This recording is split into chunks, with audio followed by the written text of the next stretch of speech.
Mars media நேயர்களுக்கும் அன்பர்களுக்கும் இந்த நாள் இனிய நாளாக அமைய எல்லாம் வல்ல இறைவனை பிரார்த்திக்கின்றோம்.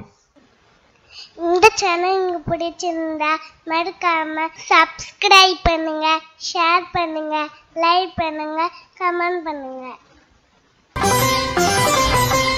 எனதருமை மேஷராசி நேயர்களே, இந்த அருமையான பதிவுல நம்ம என்ன பார்க்க போறோம் அப்படின்னா, மங்களகரமான குரோதி வருடம் தை மாத ராசி பலன். இந்த தை மாதம் அப்படின்னாலே டக்குன்னு நமக்கு என்ன ஞாபகத்துக்கு வரும் அப்படின்னா, உத்தராயண புண்ணிய காலம், தை பிறந்தால் வழிபிறக்கும், சுபகாரிய நிகழ்ச்சிகள் இருந்தது இந்த தடை தாமதங்கள் விலகும். அதே மாதிரி இன்னைக்கு இந்த தை மாதம் அப்படின்னாலே ரொம்ப விசேஷமான ஒரு பண்டிகை எல்லாம் இருக்கு. முதல்ல ஆரம்பத்திலே பொங்கல். அதனால முதல்ல உங்களுக்கு நான் என்ன சொல்லிக்கிறேன், இனிய தைப்பொங்கல் திருநாள் நல்வாழ்த்துக்கள். அதுக்கப்புறம் மாட்டுப்பொங்கல், உழவர் திருநாள், தை அமாவாசை, ரத சப்தமி, இப்படி வரிசையா இருக்கு. ஸோ அற்புதமான ஒரு மாதம்.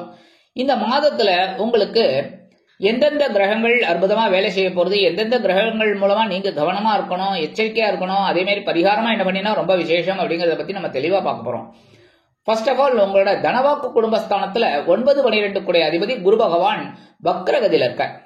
அதனால தன வரவுன்னு பார்த்தீங்கன்னா டைட்டா இருக்கு. எதிர்பாராத ஒரு செலவும் வருது, எதிர்பாராத ஒரு வரவும் வருது, கண்ணாபின்னான்னு செலவு வருது, மனசுல ஒரு தெளிவற்ற சூழ்நிலை, உடம்புல ஒரு ஆரோக்கியமின்மை, இப்படி ஏதாவது ஒண்ணு மாத்தி ஒண்ணு ஏதோ ஒரு விதத்துல ரூபத்துல டென்ஷன் பண்ணிட்டு இருக்கு.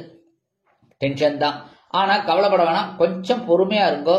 ஏன்னா 11-2-2025 முதல் இந்த குரு பகவான் வக்ர நிவர்த்தி அடைகிறார். வக்ர நிவர்த்தி ஆயிட்டாலே ரொம்ப விசேஷம். ஏன்னா 2ஆம் இடத்துல அவர் ஃபுல் பவரோட உங்களுக்கு நிறைய நன்மைகளை கொடுக்க போறார். நீங்க நினைச்ச காரியங்கள்லாம் அற்புதமா சாதிக்க போறீர்கள். வருமானம் வந்து சேரும். குருவோட பார்வைன்னு பார்த்தீங்கன்னா உங்களோட பகிர்வுணர் ரோகஸ்தானமாக 6ஆம் இடத்துல ஒரு பார்வை, 8ஆம் இடத்துல ஒரு பார்வை, 10ஆம் இடத்துல ஒரு பார்வை. அற்புதமான ஒரு உடல் ஆரோக்கியத்துல சின்ன சின்ன குழப்பங்கள் இருந்தாலும் தெளிவாக ஒரு முடிவெடுப்பீங்க. அதே மாதிரி உத்தியோகத்துல நீங்க வெற்றிதான் சட்டம். தொழில் வியாபாரம் பரவாயில்ல. இந்த தொழில் வியாபாரம் கர்மஸ்தானம்ங்கிறதுல ஒரு பார்வை விழறதுனால தொழில் ஆட்டோமேட்டிக்கா போயிட்டு இருக்கும். ஒன்னும் பெரிய பாதகங்கள் இருக்காது.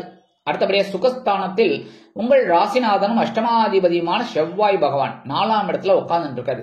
அதாவது கேந்திரஸ்தானத்துல அவர் இருக்கிறது ரொம்ப விசேஷம் தான், பரவாயில்ல. கல்யாணமான குழந்தைகளுக்கு தான், மற்றபடி செவ்வாதோஷம் இதெல்லாம் பார்க்கப்படாது. ஆனா 4ஆம் இடம் ரொம்ப அற்புதமான இது. கேந்திரஸ்தானத்துல இருக்கிறது ரொம்ப விசேஷம். ஆனா என்ன, இந்த கடகராசியில நீச்சம் வக்ரம். சோ டென்ஷன் தான். கொஞ்சம் கவலைப்படணும், உடல் ஆரோக்கியத்துல கொஞ்சம் கவனமா இருக்கணும், இருக்கிற விஷயங்கள்ல கவனமா இருக்கணும், பேசுற வார்த்தைகள்ல கவனமா இருக்கணும். ஒவ்வொரு விஷயத்திலும் நிதானம் தேவைப்படும் உத்தியோகத்துல, தொழில் வியாபாரத்துல. அடுத்தபடியா 18-1-2025 முதல் இந்த செவ்வாய் பகவான் என்ன பண்றாருன்னா, அப்படியே வக்ரகதியிலேயே மிதுன ராசிக்கு வந்துடுறாரு. உங்களோட சகாயஸ்தானமாக 3ஆம் இடத்துக்கு. இந்த நேரத்துல தைரியத்தை எடுத்துக்கணும், புரியுதா? மேஷராசிக்கு அதிபதி யாரு? செவ்வாய். செவ்வாய் வக்ரத்துல இருக்கார். அப்படிங்கும்போது நீங்க தைரியமா இருக்கணும். அப்பதான் செவ்வாய் பகவான் உங்களுக்கு அனுகூலம் பண்ணுவார். அதே மாதிரி முயற்சிகள் வெற்றி அடையும். சில முயற்சிகள் காலதாமதமாகலாம், சில முயற்சிகள் பதர்களாகலாம். அதெல்லாம் கவலைப்படாம சில முயற்சிகள் உங்களுக்கு சாதகமா இருக்கிறதுனால அதெல்லாம் எடுத்துக்கணும். உடன்பிறப்புகள் வழியில் சில குழப்பங்கள் வந்து நீங்கும். சீருடை பணியாளர்களாகிய காவல், ராணுவம், தீயணைப்புத்துறை, மருத்துவத்துறையில் வேலை பார்க்கும் அன்பர்களுக்கு எதிர்பார்க்கும் இடமாற்றம், பதவி மாற்றம், பதவி உயர்வு சற்று காலதாமதமாகி பிறகு நிறைவேறும். அடுத்தபடியா பகிர்வுணர் ரோகஸ்தானத்தில் கேது குருவோட பார்வையை வாங்கிட்டு இருக்கார். 6ஆம் இடம் மறைவு ஸ்தானம். ஆக மறைவு ஸ்தானத்துல கேது இருக்கிறது விசேஷம் தான். ஆனா குரு பகவானோட பார்வையும் வாங்கறதுனால உத்தியோகத்துல எவ்வளவு பிரச்சனை அடி தூள் கலப்பி போயிட்டே இருப்பீங்க. சரியா?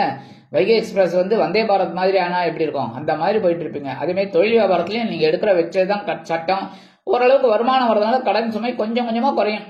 ஒரு வட்டியை கட்டிட்டு இருப்பீங்க, ஓரளவுக்கு பரவாயில்லை. அதே மாதிரி உடல் ஆரோக்கியம் பரவாயில்ல. சின்ன சின்ன மருத்துவ செலவுகள் வந்தாலும் பெரிய அளவுல பாதகங்கள் இல்லை. அடுத்தபடியா பாக்கியஸ்தானத்தில் 3-6 கூடிய அதிபதி புதன். இவர் ரொம்ப விசேஷம். ஏன்னா 9ஆம் இடத்துல இருக்கிறது ரொம்ப விசேஷம். தந்தையார் வழி உறவினர்கள் இதெல்லாம் ஆதரவா இருப்பாங்க. அதே சமயம் நீங்க பாத்தீங்கன்னா உங்களுக்கு சில விஷயங்கள் கைகூடும். எப்படின்னா நீங்க எதிர்பாராத சில விஷயங்கள். அதே மாதிரி உடற்பிறப்புகளின் வழியில் சில குழப்பங்கள் இருந்தாலும் சில நன்மைகளும் இருக்கத்தான் செய்யும். அதே மாதிரி உத்தியோகத்துல ஒரு முன்னேற்றம் இருக்கும். ஒன்னும் பெரிய அளவுல பாதகங்கள் இல்லைங்க. அடுத்தபடியா 19-1-2025 இருந்து இந்த புத பகவான் எங்க வரப்போறான்னு பாத்தீங்கன்னா, ஜீவனஸ்தானமாகிய 10ஆம் இடத்துக்கு சூரிய பகவானோட இணைந்து உங்களுக்கு புத ஆதித்ய யோகத்தை கொடுக்க போறாரு. இதனால என்னன்னா, குழந்தைகள் படிக்கிற குழந்தைகள் இருக்கா பாருங்க, அவளுக்குலாம் நல்ல அறிவுத்திறன் மேம்படும். நல்லா அறிவுத்திறன் இருந்தால் தான் குழந்தைகள் நல்லா படிக்க முடியும். ஆனால் நல்லா படிப்பாங்க, அதுக்கு உண்டான உயர்வுகள் அந்த குழந்தைகளுக்கு நல்லா படிப்படியாக கிடைக்கும். இந்த இவங்கெல்லாம் இருக்காங்க பாருங்க, ஆசிரியர்கள்லாம் ரொம்ப அருமையாக சொல்லிக் கொடுப்பா. இவங்களும் அழகாக செய்கிறதுனால ஆசிரியர்கள்ட்ட ரொம்ப பிரியமாக நடத்துப்பாங்க, நல்ல மதிப்பெண்கள் வரும். சரியா? அதேமாரி எழுத்து மற்றும் அச்சுத்துறையில் இருக்கும் அன்பர்களுக்கு அநேகமாக புதிய வாய்ப்புகள் கண்டிப்பாக வந்து சேரும். ஜீவனம் விருத்தி அடையும், உத்தியோகத்தில் உள்ளவர்களுக்கு, தொழில் வியாபாரத்தில் உள்ளவர்களுக்கு. சரியா? அடுத்தபடியா 5/2/2025 முதல் இந்த புத பகவான் எங்க வரப்போறான்னு பாத்தீங்கன்னா லாபஸ்தானமாகிய 11ஆம் இடத்துக்கு வந்துடுறார். 11ஆம் இடத்துல ஆல்ரெடி அங்க யார் இருக்கா?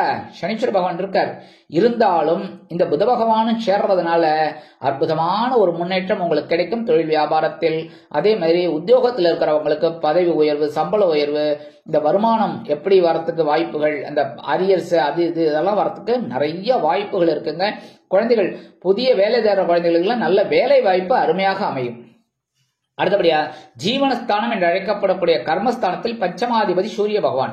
சூரிய பகவான் 5ஆம் வீட்டு அதிபதி 10ஆம் இடத்துல இருக்கார். அப்படிங்கும்போது திக்பலம், அதே சமயம் உபஜயஸ்தானம், இதுல சூரிய பகவான் இருக்கிறது ரொம்ப விசேஷமான பலன்கள் உங்களுக்கு கண்டிப்பா கிடைக்கும். உத்தியோகத்துல பரபரப்பா இருப்பீங்க, அதுக்குண்டான ஒரு உயர்வுகள். தொழில் வியாபாரம் ரொம்ப அருமையா இருக்கும், கடகட ஒவ்வொரு இதா பண்ணிட்டு இருப்பீங்க, அதுவே பெரிய இது. அதே மாதிரி அரசாங்கத்துறையில எதிர்பார்த்த அந்த உதவிகள்ல அந்த தொழில் வியாபாரத்துல இருக்கிறவங்களுக்கு அற்புதமா கிடைக்கும். நீண்ட நாள் கோரிக்கைகள், நீண்ட நாள் பிரச்சனைகள்லாம் கண்டிப்பா தீரும், நல்ல ஒரு முன்னேற்றம் கண்டிப்பாக வந்து சேரும். அதே மாதிரி வீடு, மனை, வாகனம் இதெல்லாம் வாங்கப்பட்ட திட்டம் கண்டிப்பாக வெற்றி அடையும். அடுத்தபடியா லாபஸ்தானத்துல 10-11 கூடிய அதிபதி சனீஸ்வர பகவான். 11ஆம் இடத்துல சனீஸ்வர பகவான் ஆயுள்காரகன் என்று அழைக்கப்படக்கூடிய சனீஸ்வர பகவான் உங்களுக்கு யாருன்னு பாத்தீங்கன்னா ஜீவனாதிபதி, லாபாதிபதி. ஜீவனத்தின் மூலமா ஒரு லாபத்தை கொடுப்பார். இதுவரை பட்ட கஷ்டங்கள் கொஞ்சம் கொஞ்சமா உங்களுக்கு குறையும். அதே சமயம் அங்க பாத்தீங்கன்னா 2-7 கூடிய அதிபதி சுக்கிர பகவான் இருக்கார். சனீஸ்வர பகவானோட சேர்ந்து சுக்கிர பகவான் அற்புதமான ஒரு தைரியத்தை கொடுக்கிறார். ஆனா இருந்தாலும் செலவுகளும் அனாவசியமாகத்தான் இருக்கும். ஏன் அப்படின்னா சுக்கிர பகவான் பொழுதுபோக்குக்காரகன். சனீஸ்வர பகவான் உழைச்சா காசு அப்படி இருக்கிறவர். ஆனா சுக்கிர பகவான் காசு வந்தாலும் சந்தோஷமா இருக்கணும் அப்படிங்கிற மாதிரி. அப்ப ரெண்டு பேரும் கான்ட்ராவர்சி அப்படின்னாலும் நட்பு, அதனால ஜாலியா இருப்பீங்க. அதே மாதிரி செலவுகள் பண்ணுவீங்க.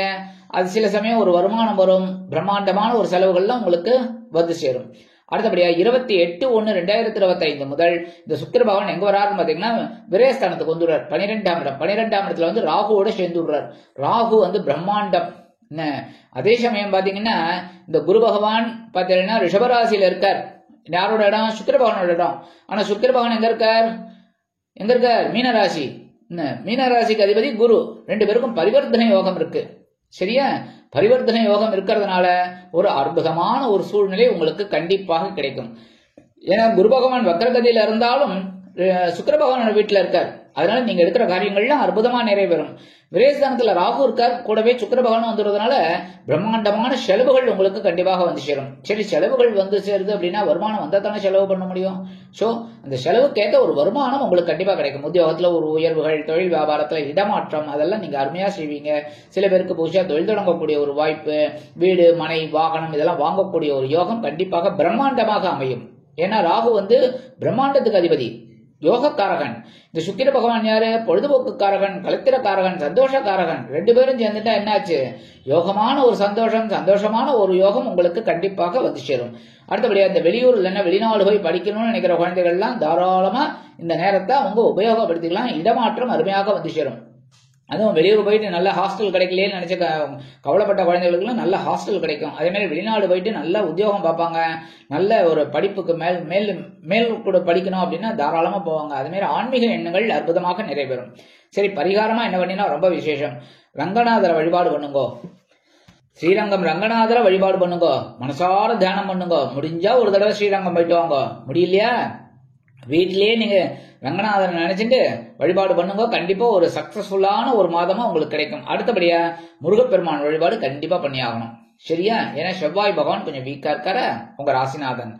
அதனால இந்த முருகப்பெருமான வழிபாடு பண்றது ரொம்ப விசேஷமான பலன்கள். இந்த தடைப்பட்ட சுபகாரியங்கள், உத்தியோகத்துல ரொம்ப நாளா கிடைக்க வேண்டிய உயர்வுகள், தொழில் வியாபாரத்துல ரொம்ப நாளா கிடைக்க வேண்டிய பிரச்சனைகள் எல்லாமே தீரும். நல்லபடியான ஒரு முன்னேற்றம் கண்டிப்பாக வந்து சேரும். அடுத்தபடியா கந்தசஷ்டி கவசம் பாராயணம் பண்ணுங்க. சரியா? தினந்தோறும் தெரியலையா? ஒளிநாடா ஓட்டை விட்டு கேட்டுக்கோங்க, யூடியூப்ல கேளுங்க. ரொம்ப விசேஷமான பலன்கள் உங்களுக்கு கண்டிப்பா கிடைக்கும். சரியா? ஆக இந்த சிறு பரிகாரத்தின் மூலம் நிகழும் மங்களகரமான குரோதி வருடம் தை மாதம் உங்களுக்கு அற்புதமான திருப்பங்களை அள்ளித்தரும் மாதமாக அமையும் என்று கூறி விடைபெறுகிறேன். நன்றி, வணக்கம். மீண்டும் ஒரு அருமையான பதிவில் நான் உங்களை மனமகிழ்ச்சியோடு சந்திக்கிறேன். வாழ்த்துக்கள். வாழ்க வளமுடன்.